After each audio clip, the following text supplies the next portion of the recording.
인사팀에서 알아서 발송해 줄 거라 믿고 서류를 받지 못하면 퇴사한 회사에 재방문할 가능성이 있습니다.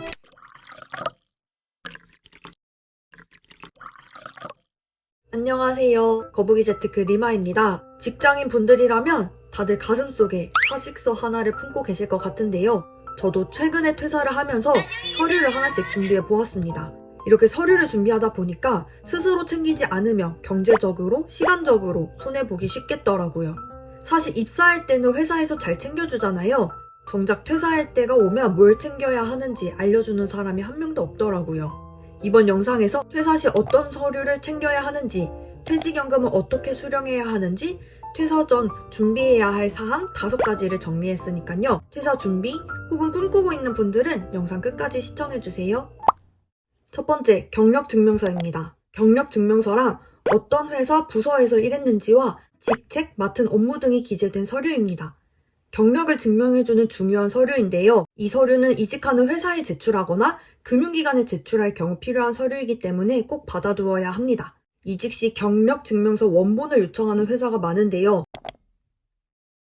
퇴사한 회사에 재방문할 가능성이 있습니다. 메일로 사본을 받는 방법도 있긴 하지만 미리 요청해서 퇴사일에 맞춰 받아간다면 굳이 방문하지 않아도 되니까 시간을 절약할 수 있겠죠. 회사에서 직접 받는 경력증명서 이외에도 국민연금공단 홈페이지를 통해 인터넷 발급이 가능합니다.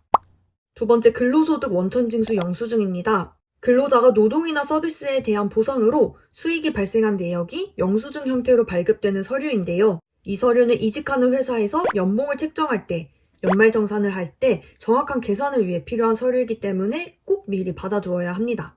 홈택스에서 근로소득 원천징수 영수증을 조회하는 방법도 있습니다.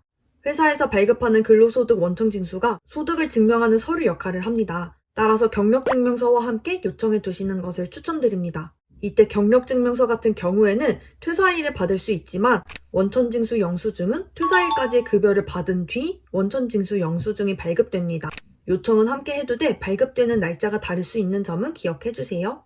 인사팀에서 알아서 발송해 줄 거라 믿고 서류를 받지 못하면 연말정산 기간에 퇴사한 회사에 또다시 연락을 해야 하는 경우가 발생할 수 있습니다. 우리 퇴사 전에 미리미리 요청하자고요. 세 번째는 고용보험입니다.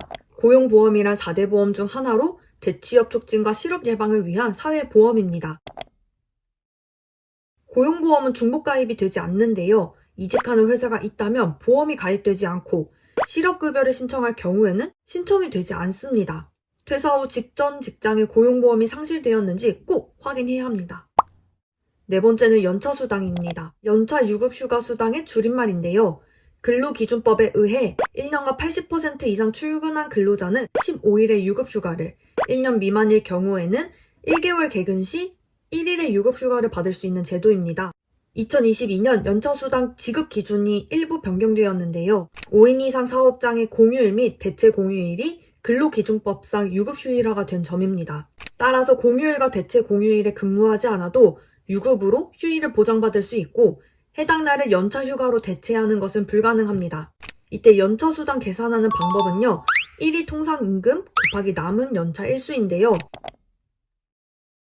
연차수당은 아는 만큼 받을 수 있는 근로자의 권리 중 하나입니다. 계산법은 22년 이전과 동일하지만 22년 근로기준법 개정으로 연차일수 계산하는 방식이 일부 변경된 회사가 있을 텐데요. 개정 내용을 알아두고 부당한 연차일수가 차감되지 않도록 주의하시길 바랍니다.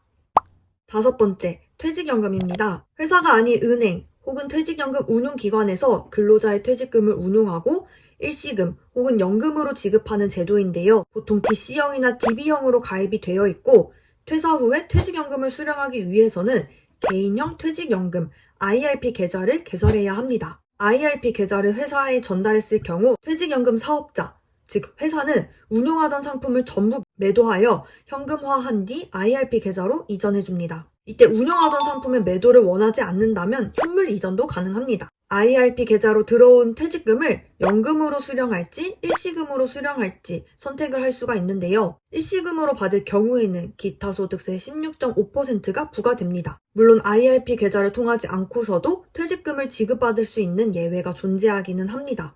55세 이후에 퇴직하는 경우, 퇴직급여액이 300만 원 이하인 경우, 퇴직급여 담보대출에 상환하는 경우. 수습기간, 인턴기간 모두 퇴직연금 산정기간에 포함됩니다. 퇴직연금을 더 많이 받을 수 있었는데 못 받는 경우도 있기 때문에 잘 확인하시길 바랍니다. 네, 이번 영상에서 퇴사 시 필요한 서류와 유의사항을 정리해 보았는데요. 퇴사 시 당당하게 요청해 유종의 미를 거두시길 바랍니다. 감사합니다.